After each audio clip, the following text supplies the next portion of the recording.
Welcome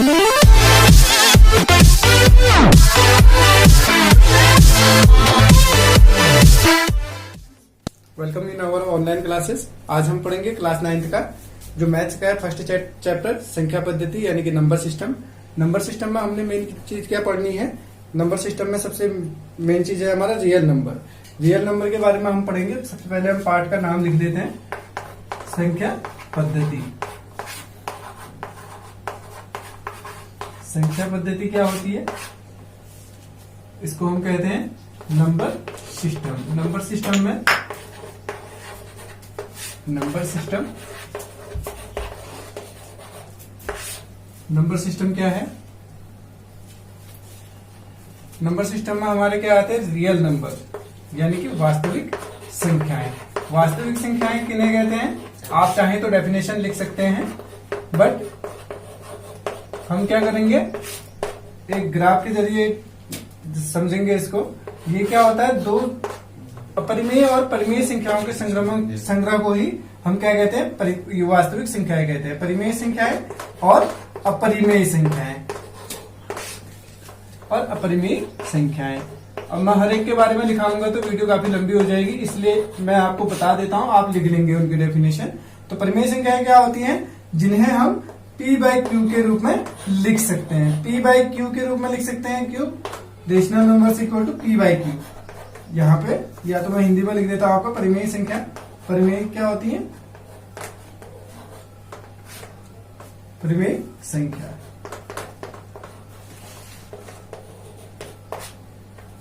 P/Q के रूप में लिख सकते हैं, जहां Q equal to does not zero. इसमें Q कभी भी जीरो के इक्वल नहीं होगा। और अपरिमेय संख्याएं क्या होती हैं? अपरिमेय संख्याएं जिनको हम P/Q के रूप में नहीं लिख सकते हैं। अपरिमेय संख्याएं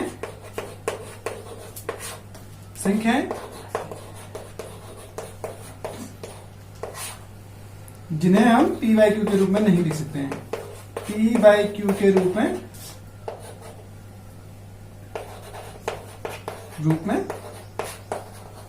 नहीं लिख सकते, लिख सकते। अब जैसे इसमें कौन से नंबर आते हैं? परिमेय संख्याएं जैसे 1, 0 भी एक परिमेय संख्या है, 2, 1 भी एक परिमेय संख्या है। जैसे 9, 8 सारे जो हमारे क्या होंगे? सारे जो प्राकृतिक संख्याएं होती है वो परिमेय संख्याएं होती हैं। कुल मिला के जिनको हम काउंट करते हैं वो सभी प्राकृतिक संख्याएं क्या होती है? परिमेय संख्याएं होती हैं। अब 0 कैसे परिमेय संख्या है? क्योंकि जिसके हर में कुछ नहीं होता है उसके हर में 1 होता है, हम सभी जानते हैं। तो इनको भी हम P/Q के रूप में लिख लिया। इसमें 0 P माना जाएगा और Q 1 माना जाएगा। और ऐसी 8P, यहाँ पे 8/1 में क्या है? 8P माना जाएगा और Q 1 माना जाएगा। ऐसी कोई और नंबर हो सकता है 5/10। ये भी क्या है? एक रेशनल नंबर है। क्यों? क्योंकि इसमें Q 0 नहीं है और P/Q के रूप में भी हमने लिख लिया। इसमें अपरिमेय संख्याओं में अधिकतर आपके कौन से नंबर आते हैं? अंडररूट वाले नंबर आते हैं, जैसे √2, √3, √15। इस टाइप के नंबर हमारे क्या होते हैं? अपरिमेय संख्याएं होती हैं। अब इनको आपको समझने के लिए सबसे पहले क्या करेंगे, जो इनका दशमलव प्रसार होता है इन नंबर्स का, वो कभी भी क्या नहीं होता है? टर्मिनेटिंग नहीं होता है। यानी कि टर्मिनेटिंग नहीं मतलब क्या नहीं होगा? ये कभी भी भाग जाने के बाद शून्य नहीं होंगे। और जो ये दशमलव प्रसार होगा इनका, वो क्या होगा? रिपीटिंग भी होगा। यानी कि एक के बाद एक नंबर रिपीट होते जाएंगे, या नंबरों का समूह भी रिपीट हो सकता है। तो इसके बाद हम देखते हैं आगे। आप इसको उतार लेंगे वीडियो पॉज करके। अब मैं इसको मिटा रहा हूं।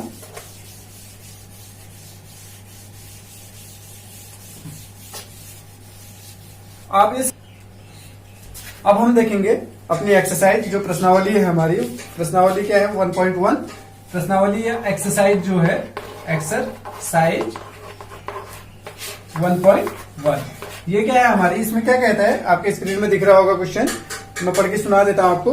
क्या शून्य एक परिमेय संख्या है? क्या इसे आप P/Q के रूप में लिख सकते हैं, जहां P और Q पूर्णांक है और Q डज नॉट जीरो? तो इसका मतलब क्या है? ये पूछ रहा है हमसे कि 0 एक परिमेय संख्या है या नहीं। हाँ, 0 एक परिमेय संख्या है।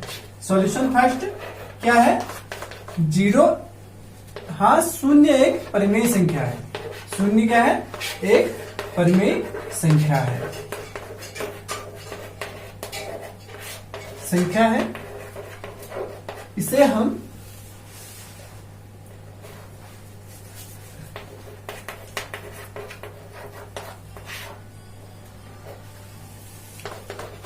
क्योंकि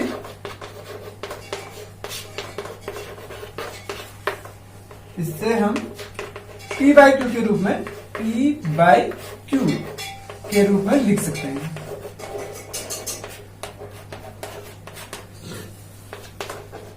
लिख सकते हैं। जैसे कैसे लिख सकते हैं, देखिए 0 है, 0 को हम क्या लिख सकते हैं, 0/1, ये क्या हो जाएगा 0 ही आएगा इसका मान, बट क्या है P बाई क्यू के रूप में लिख दिया, जहां P 0 equal to P equal to 0 and Q equal to 1। Okay, अब यहां क्या नहीं है, Q does not 0, so it is a rational number, it's a rational number या परिमेय संख्या।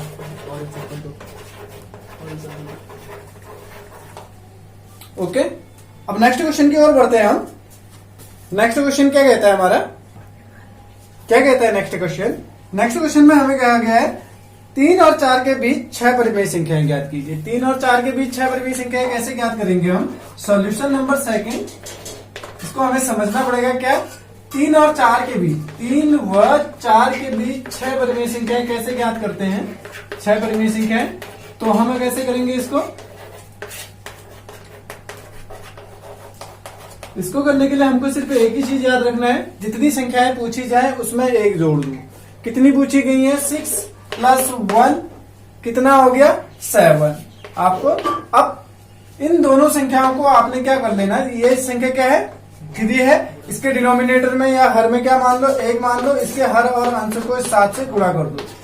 ठीक, अभी क्या हो गया, 3 7 जा 21 अपॉन 7 1 जा 7। एक नंबर ये निकल गया आपका, ये क्या है परिमेय संख्या निकाली, एक परिमेय संख्या ये निकल गई। अब इसी तरह हम क्या करेंगे, 4 भी क्या है, एक संख्या है, परिमेय संख्या है, क्यों, क्योंकि इसके नीचे हम 1 मान सकते हैं। अब इसके भी जो अंश और हर है उसको हम 7 से गुणा कर देंगे। 7 से क्यों कर रहे हैं, क्योंकि यहाँ पे 6 परिमेय संख्याएं पूछी गई थी, तो हम 7 से गुणा करेंगे, तो इससे हमारी इन दोनों के बीच में 6 परिमेय संख्याएं निकल जाएगी। 4 7 जा 28। कभी भी भिन्न का गुणा आपको पता ही होगा कैसे करते हैं, अंश से अंश को या न्यूमिनेटर से न्यूमिनेटर को, डिनोमिनेटर से डिनोमिनेटर, यानी कि हर से हर को, अंश से अंश को गुणा कर देते हैं हम।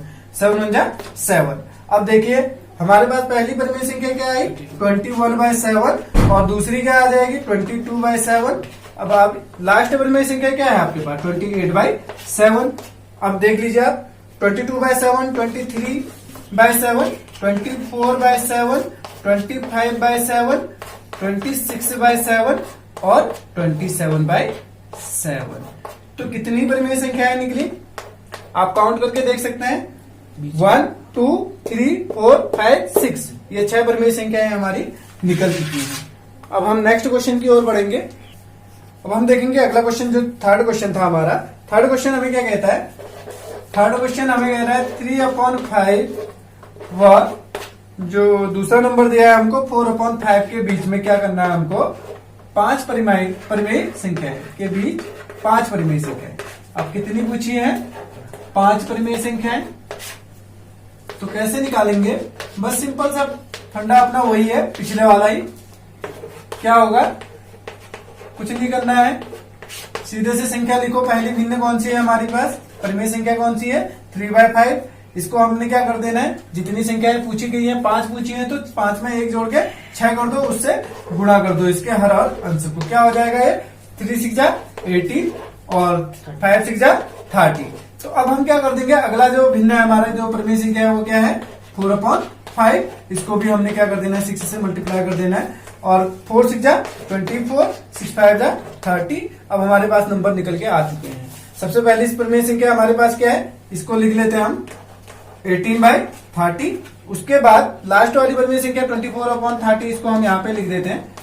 अब इसके बाद देखो इसके बीच में कितनी परिमेय संख्याएं निकलेंगी, 18/30 है, 19/30, 20/30, 21/30, 22/30, 23/30।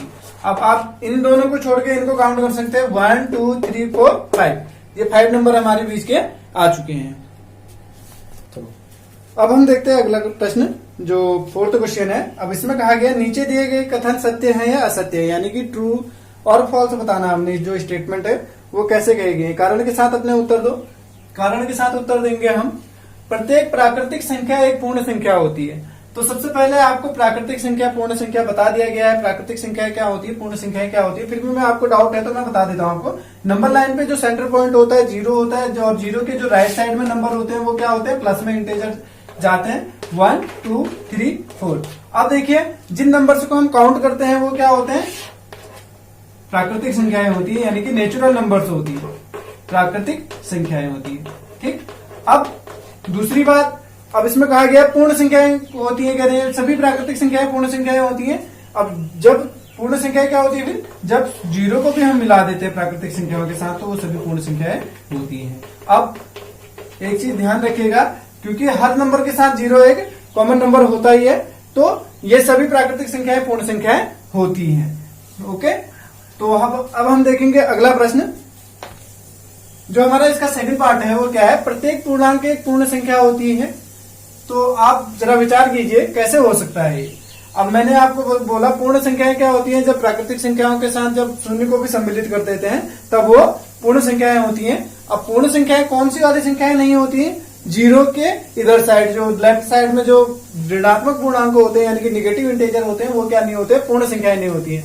तो इसने बोला है प्रत्येक पूर्णांक यानी कि सभी पूर्णांक क्या होते हैं, पूर्ण संख्या होते हैं। अगर 1 कहते हैं पूर्ण संख्या है, ये भी क्या है, पूर्णांक है, क्योंकि कैसा पूर्णांक है, धनात्मक है। बट ये क्या है, 0 के इधर साइड है राइट साइड में, तो ये क्या होंगे, ये तो पूर्णांक पूर्ण संख्या होंगे।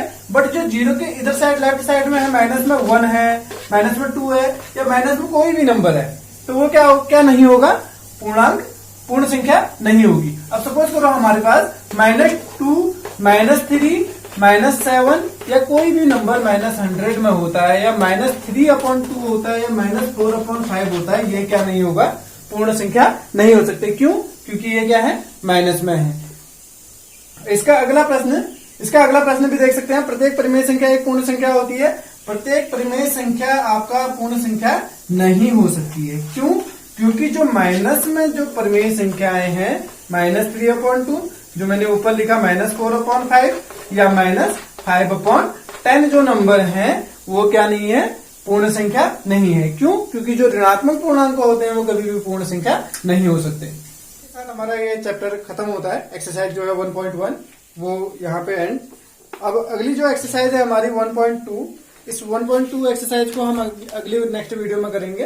तब तक आपको ये क्वेश्चंस को रिवाइज करना है एट लास्ट। Thank you.